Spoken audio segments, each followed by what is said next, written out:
Hi everybody, welcome to another video. This is Dimitri. I hope you're staying safe and you're taking the necessary precautions during this very particular time. Pretty much half of the world is stuck at home right now, so just take advantage of this moment to stay close to your family and to basically do the things that you've always taken for granted. All right, meaning that you should just stay in contact with the people that you love, focus on having quality conversations with everybody that's surrounding you, and if you're staying at home by yourself, stay tuned with whoever matters to you through your phone. It's important to keep us basically as a family, to keep us all together, and you don't let yourself go into negative thoughts. Just stay positive. This whole thing will hopefully be over sooner than later. Now, that being said, today, guys and ladies, we're gonna be talking about vanilla and perfumery, and I'm gonna tell you what some of the best vanilla perfumes are. It's one of those notes that I really love, but I hear so many different opinions, especially on YouTube.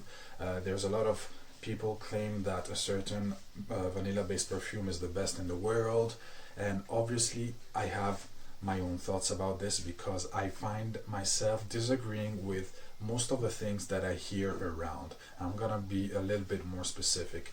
Now, the first thing that you must realize is that whenever someone tells you that in order for you to have a good vanilla perfume, you need vanilla absolute, or you need to have vanilla basically as a material from an extraction that is called CO2 extraction, well, that is nonsense.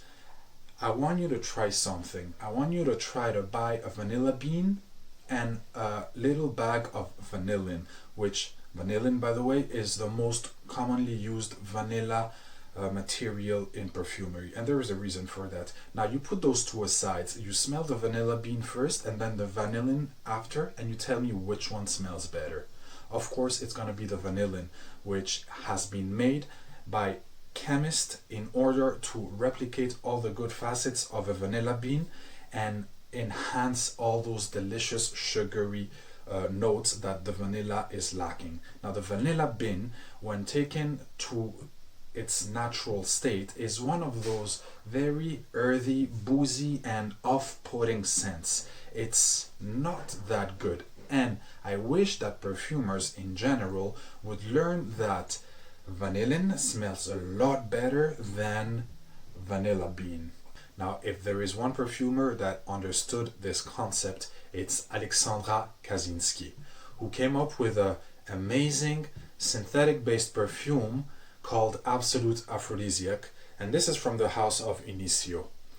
Now, she didn't fall for the trap of using CO2 extracted vanilla. She didn't use no vanilla absolute for this. I can tell right away from the smell. This is vanillin 100%.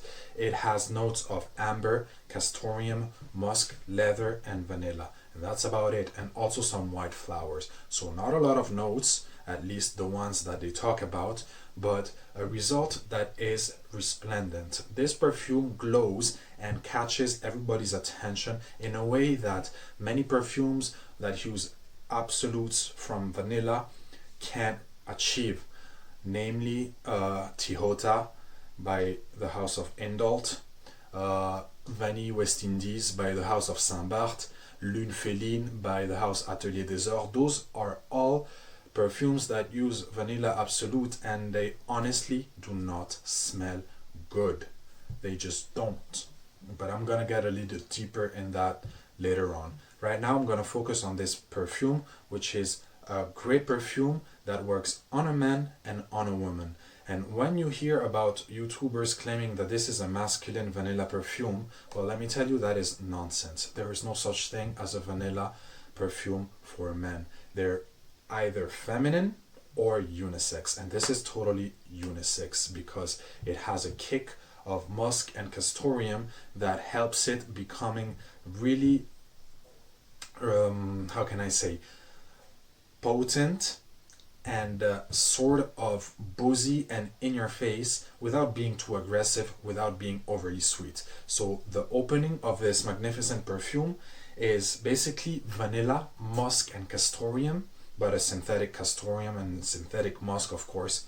So you don't get no animalic notes, just a sort of boozy hint that will proceed into a heart of white flowers and amber. And the white flowers will give that sort of narcotic touch that is typical of that note. And the amber, which is basically the main accord of an oriental, and this, yes, is an oriental, will basically follow up and stay for the whole duration of the perfume. Now at the end, you will basically get leather and amber, and that's about it. It's very straightforward. The way this perfume starts is pretty much the way it ends, and this baby lasts 12 hours or more, and it projects like crazy.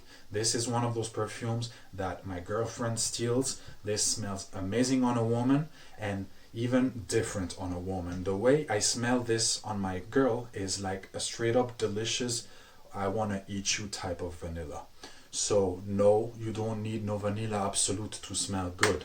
You just don't. Now ladies, I'm gonna be blunt, even if I might risk offending a few of you when I tell you that if you want to smell good, you should not buy Tihota, because you will just end up smelling like a earthy, kind of dirty vanilla bean. That's about it.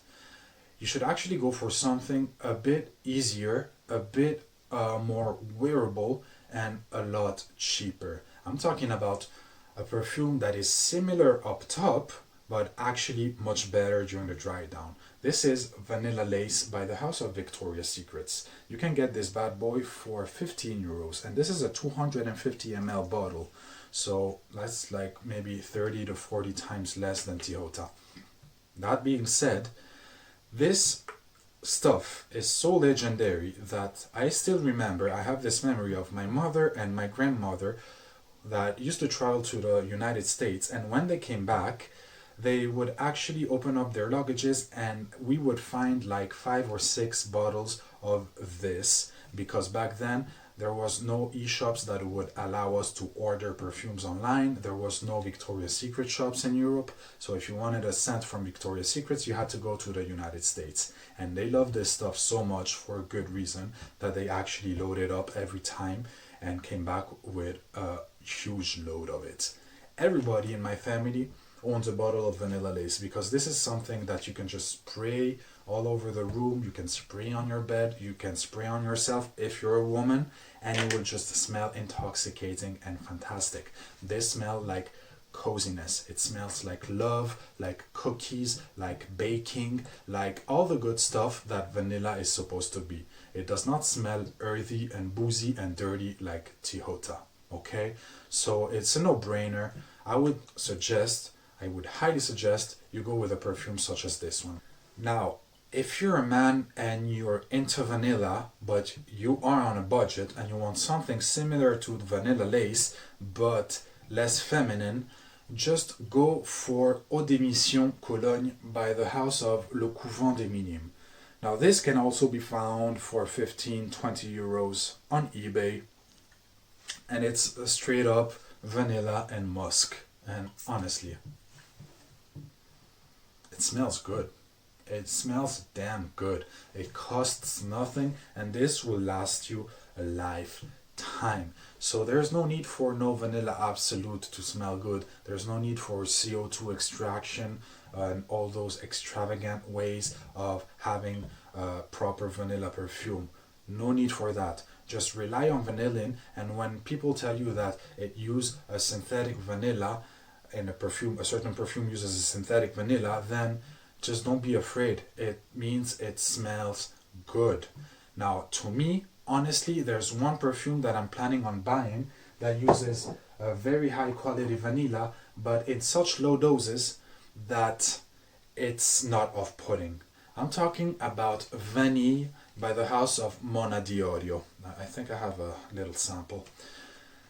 Now, the bottle looks beautiful. The price tag is very high, but it is actually worth it, because Man, unlike all the other perfumes that claim that they are the best smelling perfumes, such as Spiritueuse, Double Vanille by Guerlain, Tihota Indult, Vanille West Indies, Garner Barcelona Elborn, etc., etc., this one actually delivers. This is the niche kind of vanilla that nobody knows about, and it's on my to buy list. Honestly, when it comes to vanilla, I don't need much. I need a vanilla of this type that mixes herbs and green notes with vanilla, and a straight up vanilla boozy perfume with a few animalic ambery notes such as Initio, and I'm set.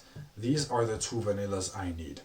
And guys, don't be put off by the fact that vanilla is a feminine note. It is not. It can be unisex, and bear in mind that if you want to smell different to the girl of your dreams, and if you don't want to smell like the masses who wear Acqua di Gio and wear Sauvage and wear all these aquatic themed perfume and the perfumes from Bentley and Ferrari and Paco Rabanne, etc., wear a ambery oriental vanillic perfume, even if you think it smells feminine, and you will straight away give yourself a big boost in the way that you are perceived by women, because women love a man that is different. Okay, you're just gonna smell like the masses if you keep on spraying yourself with Aventus, with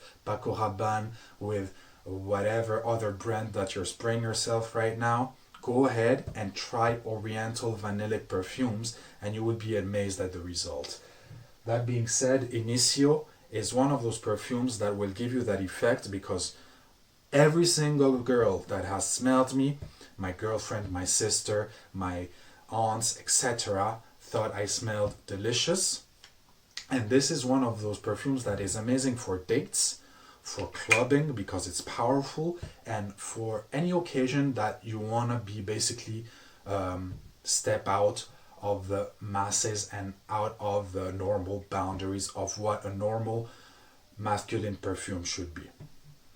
So that's pretty much it, guys, ladies. I hope you had a great time here, and I hope I will see you soon. I will talk to you soon for sure, and stay safe and stay home. Take it easy.